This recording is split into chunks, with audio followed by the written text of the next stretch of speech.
In 1987, I flew to Zurich, Switzerland to interview perhaps the greatest zoo director who ever lived, Professor Dr. Heini Hediger. I'd read Hediger when I was a graduate student at the University of California at Davis. He was hugely influential to the development of my career. The man's ideas were unique. He published like no other zoo director. And interestingly, he was also a professor at the University of Zurich in Switzerland.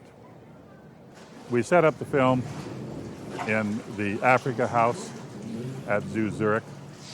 There's a little background noise as these animals move around, but you'll see that Hediger has a wonderful joy about the work that he did. And interestingly, Hediger zoos are always curvilinear. He abhorred the cube. He didn't like rectangular cages and clearings. So as you look back at this zoo, you get an idea of what a zoo inspired by Hediger would look like. So now, let's take a look and listen to Professor Heini Hediger. It was nice of Christian Schmidt to provide us with some refreshments. Yes, indeed. For the day's festivities. I hope this is one of your favorites. Sure it is. Good Swiss wine. Thank you very much. Professor Hediger, this is such a special place, the Africa House, and I think it's a very special place for the public to see the animals in a very natural way, but also a very intimate way. Can you tell me a little bit about how you designed it and some of the background of the Africa House? Well, I have seen many zoos and many animal houses, and I was never pleased with this rectangular architecture, one cube after the other. And I always thought that the cube for animal enclosures and cages is in principle unbiological. Zoo people were fascinated for a long time by our own living rooms and working rooms, which were, because it's the cheapest way to construct, they were always cubes and had a perfectly flat bottom. And here for the first time I could persuade the architect to give the bottom a certain relief, to leave some stones as you find it normally in nature. And the other basic idea was that in a zoo you should not only present one species here, the other species in the next enclosure, in the next case. I always wanted to present to the zoo visitors the symbiosis, the different kinds of living together of different species. Everybody who has made a safari to Africa, he is very familiar with the cattle egrets, for instance, sitting on the backs of elephants or of rhinos, and of the oxpeckers climbing along on the necks of giraffes and sitting on antelopes and rhinos and so. And so I tried to combine these different species and to show the real symbiosis. And this was a great satisfaction for me. It actually worked. And since 1965, since this house was opened, you can see, just as in Africa, the cattle egrets on the backs of the hippos, of the rhinos, and also the oxpeckers. They not only sit on their riding animals, but they also breed in this house. And they feel well, because they seem to have everything they need. They reproduce, they get their proper food, they have their nesting places, the nesting material, which of course must be provided. And I didn't pull the walls up to the ceiling. I wanted one big room, and just to keep off the big animals, but let the birds fly from one end to the other. And a third point, I wanted to fill this building up as much as possible with plants. And these plants and the nest boxes and so provide what the birds need to reproduce. Perhaps the most important part of the oxpecker's environment is the rhino, I suppose. And were you the first one to provide the oxpecker with a rhino? I suppose I am, yes. I missed it in every zoo I saw. And a very interesting thing happened. It was rather risky because in Switzerland you have not a great number of oxpeckers. It is a very expensive bird. And fortunately we could import half a dozen from Kenya. And I didn't know whether it would work or not, the symbiosis. And we first made experiments in a small room with pygmy goats. And very funny, the oxpeckers preferred very soon not to perch on branches and twigs, but they most of the time sat on the pygmy goats, and the goats didn't object to it. And so I saw in principle that it could work, the attachment between mammal and bird. And then we took these birds, the oxpeckers, and put them in a cage up in the Africa house near the plants and the branches, and kept them there for a few days. They could see their favorite riding animals, the rhinos, and with the file, with the rope, we could open after a few days the bird cage from a certain distance. And as soon as we had opened the cage, the oxpeckers flew directly on the backs of the rhinos. And this, of course, was a great satisfaction.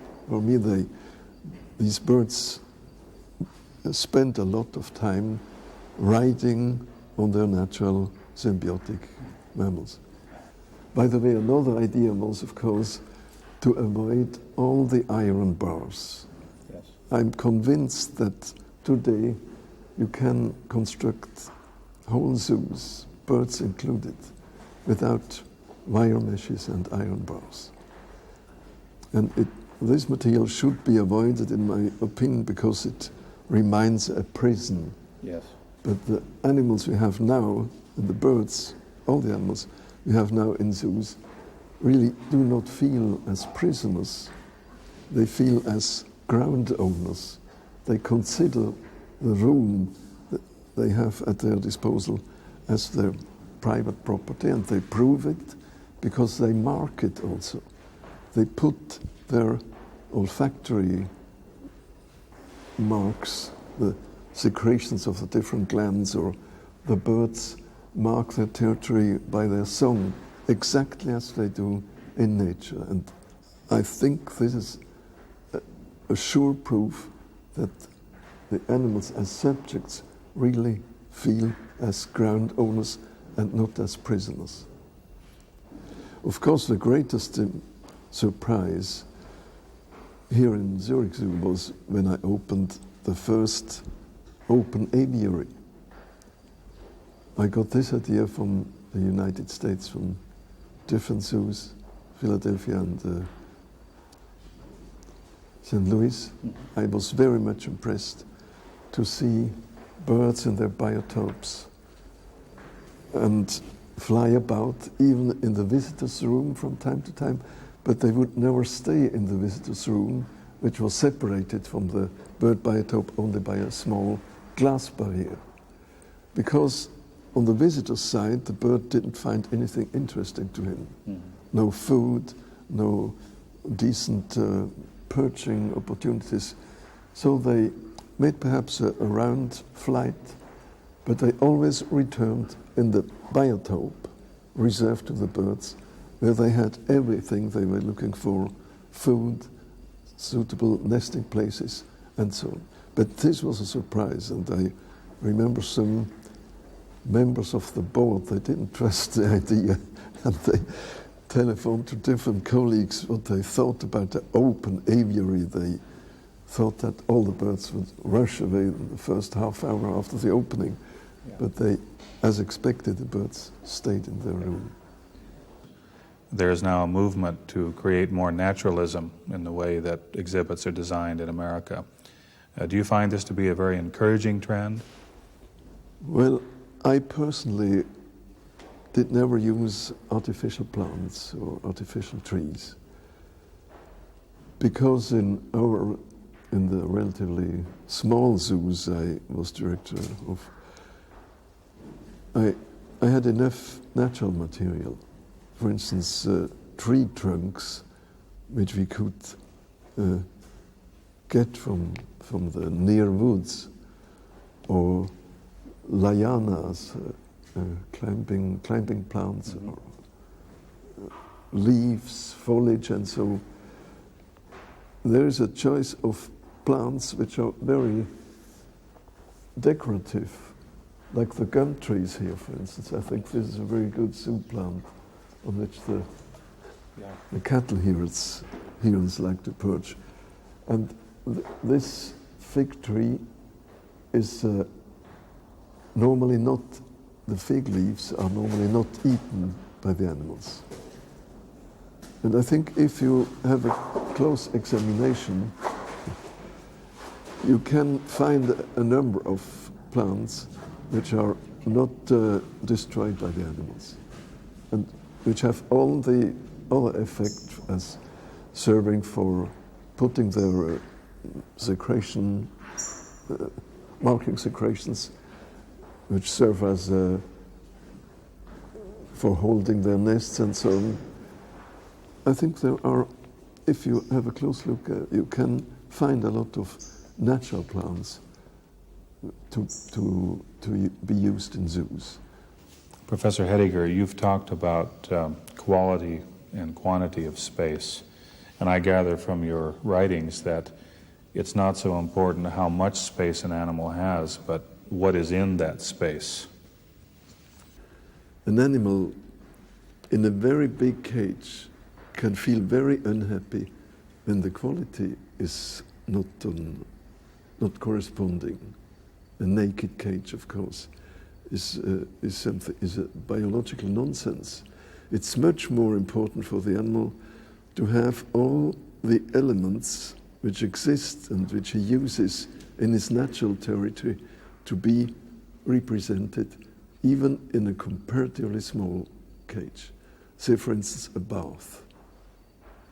An animal which has to take a bath, like capybara, for instance, he absolutely needs a possibility to bath. Another one, like armadillo, he must have an opportunity to dig. When there is no possibility for it to dig in sand, it's unhappy. And there is often the mistake made by zoo visitors that they have pity with the zoo animals because they compare the size of the enclosures with the large landscapes in which they have observed zebras or baboons and so on. But they forget one thing, namely that, say, for instance, a pair or a family of lions, in nature, they need an enormous territory because in their room, in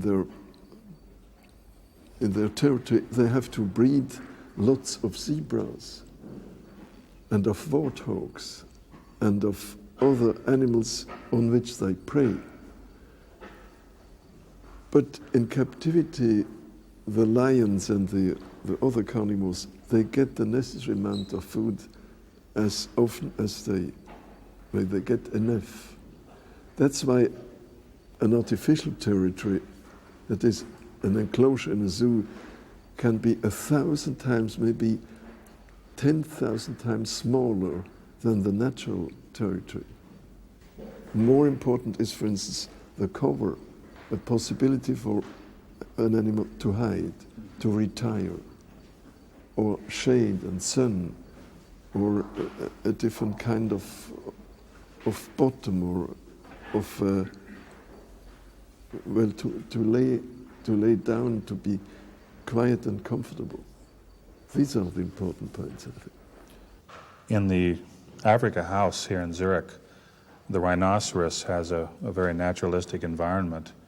And one of the interesting things about that environment is the kind of doors that you've developed here. There are other elements in the environment as well. What's your view on the door and the other elements in the rhino enclosure? Well, this is another point of zoo biology. Here in this Africa house, I preferred these egg-shaped doors, because in nature you find sometimes, especially in the rhinos and in hippopotamus biotopes and so, they actually have tunnels through the herbs and the vegetation.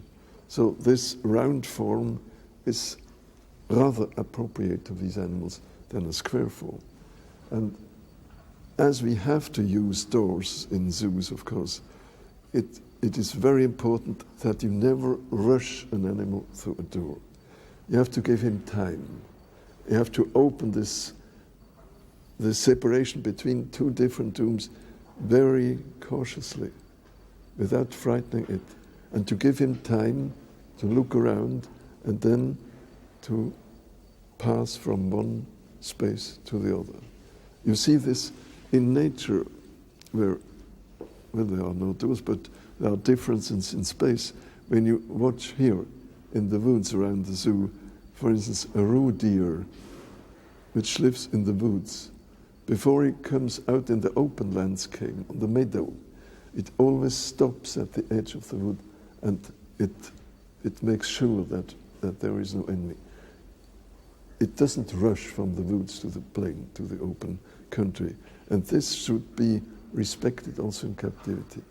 Also, when a new animal arrives in a transport box, in the former time it was banged out of the transport box and frightened and let in the new foreign room. This is wrong. You should always give the animal enough opportunity to get acquainted from his familiar space to the strange foreign space. And these tree trunks, which, as you see, are very much used, the bark is ripped off. This is a biological material which should give an opportunity to the rhinos to keep their horns in good shape. This is normally rhinos in nature have very long and sharp horns, and in captivity sometimes they are absolutely rubbed off. So that what gave the name to this animal, the rhinos of the horn disappears sometimes, and the head is absolutely flat. But when they have an opportunity not to rub against the concrete wall, but to use natural material, natural tree trunks, as you see, the horns keep a bit in better shape. I wonder if you could tell me just a bit about your conception of zoo biology, which you wrote about in your book, Man and Animal in the Zoo. Well, I think zoo biology has two different main tasks. One task is to find out the optimal conditions under which wild animals in zoos must be kept. This is also already a big job. And the other task of zoo biology is to find out and to formulate the laws which emerge from this unique contact between animal and man in the zoo. This includes also, for instance, human psychology. It is zoo biology includes not only animals but also man. For instance, it is important for zoo people to know how visitors react in front of animals. Or the simple question, why do exotic animals more fascinate zoo-goers than domestic, the native animals? What means an exotic animal for you and me? What does it mean in Asia or in Brazil? This is important to know. And as far as I know, it has never been given a precise definition of the exotic animal. I made once a very bad experience when I had to plan a zoo in Brazil.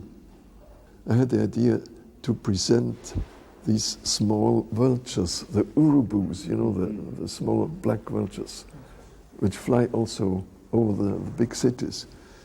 I thought to reserve them in the zoo, a place on a hill, and to present to the free-living urubus food at a certain time, and to give the birds a signal, an acoustic signal, when the meat is given to them.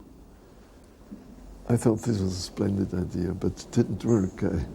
My friend Professor Artuori, who was in charge of the zoo when it was opened, he told me that in Brazil, this bird is not a pleasant animal. It is a hated bird. And it's absolutely, I should forget to present it in a zoo in such a way.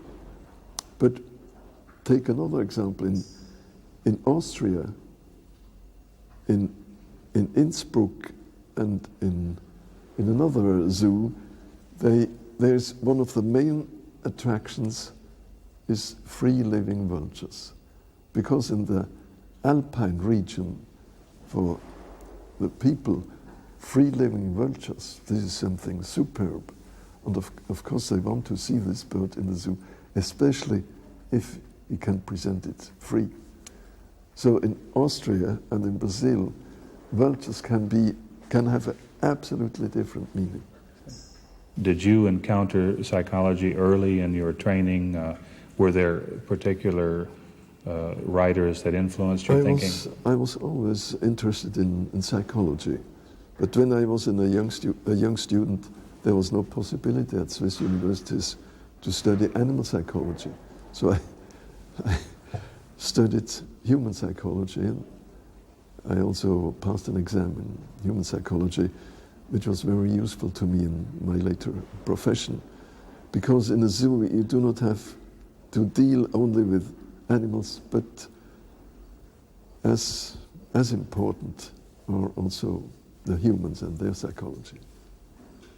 I think it's very useful for a zoo director.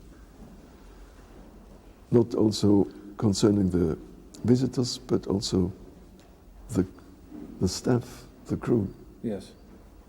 They must have a certain relationship, of course, for their special profession. To be a good keeper, there must be certain relations between him and the animals, relations which normally you can't learn out of books. You have to test the fellow. And of course, the ideal zoo worker is the one who is fascinated by his animals, who wants to learn about them and who wants to treat them the best way possible.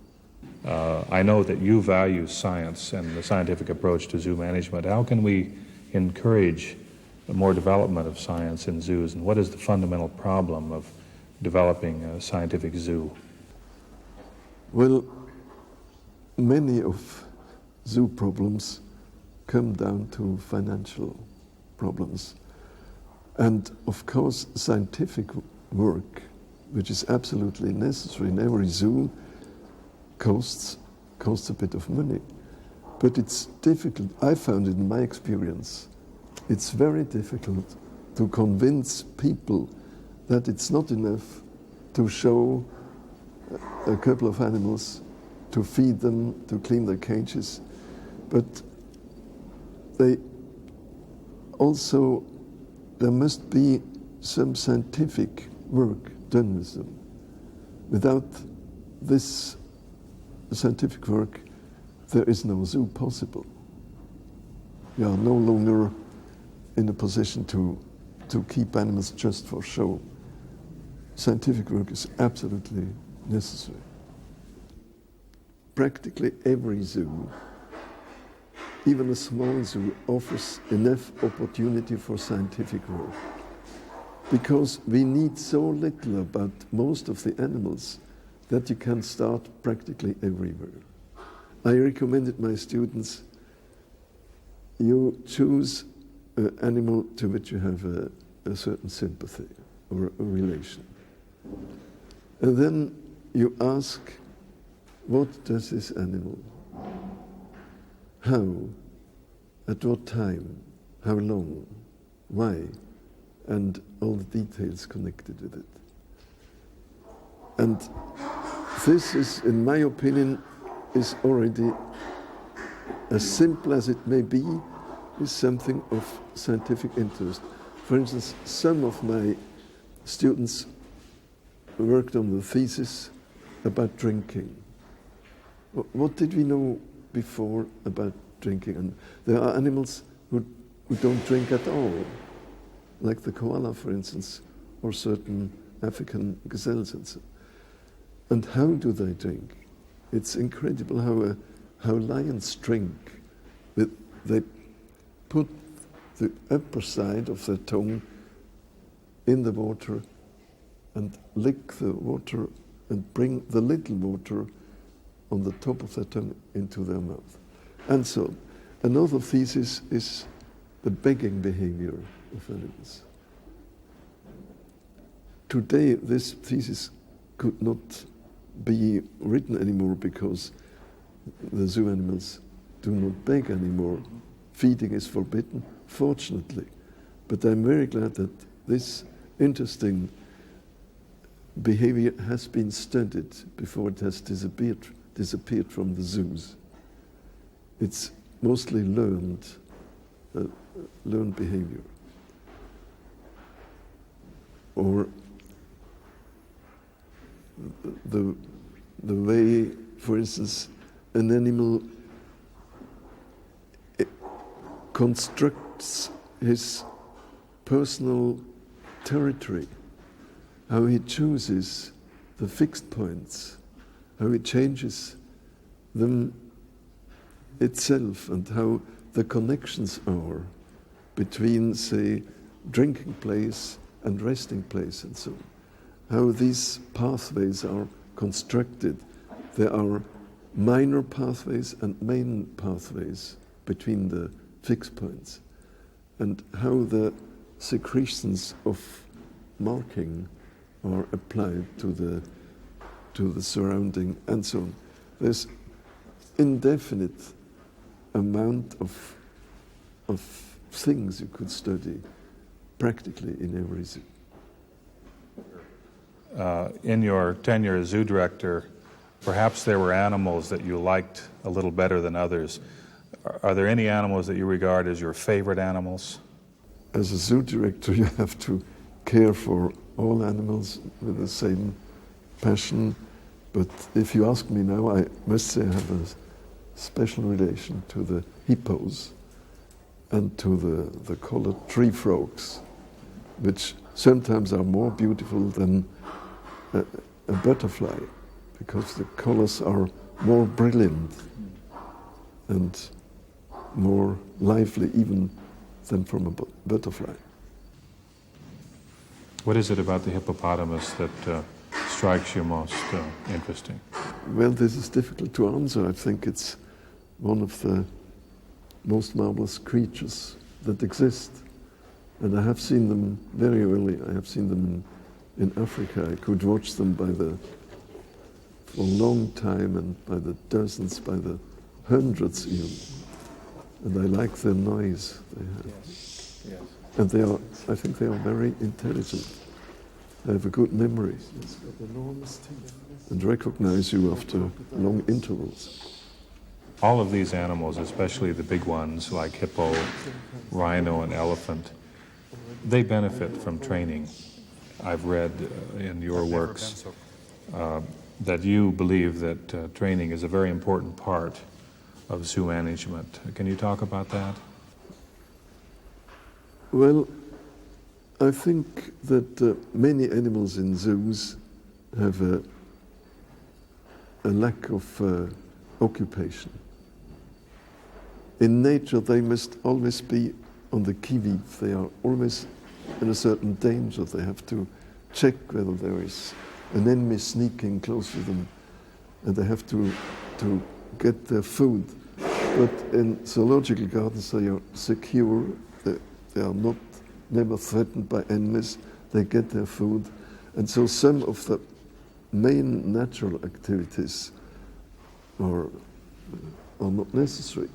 And this, I think, we should replace to a certain amount by what is called training, but I don't mean a circus training, but a kind of a disciplined play, rather. The keeper moving the animal from one place to another and giving them a little food or by another attractive element. So that I think the animals enjoy this. They are also interested. We found this in the rhinos, for instance, when experiments were made concerning their form reception, triangles and circles and so on. They are extremely interested and they enjoyed the work which was asked from them. And this is also true for lions, which are extremely lazy, or even for birds, I think. For marabous, for instance, very intelligent birds, normally they have to stay around. I think it would do them good if you train them in a biological way, in a kind of play. One of my colleagues in the United States, Professor Hal Markowitz, has been very much influenced by your work, and he's been doing experiments to try to give back to the zoo animal a greater amount of control over its everyday affairs. Is this an encouraging trend in Markowitz's work, and what do you think about that? Yes, I think any reasonable and biological activity you can offer an animal, this is a good thing to him. In my conversation with Professor Hediger, he talked about the naturalistic features of the Africa house. And you could see how the substrate and the doors, how everything was designed to bring out the best in rhinos and hippos and other creatures. I'm sure he would have really been interested in how far this exhibit has come toward naturalism. Now, Hediger's ideas are really important for the science of animal welfare. And if you read Hediger, you'll understand better just how far ahead he was. So I'm going to give you the best advice I ever got in graduate school. Read the published works of Heini Hediger.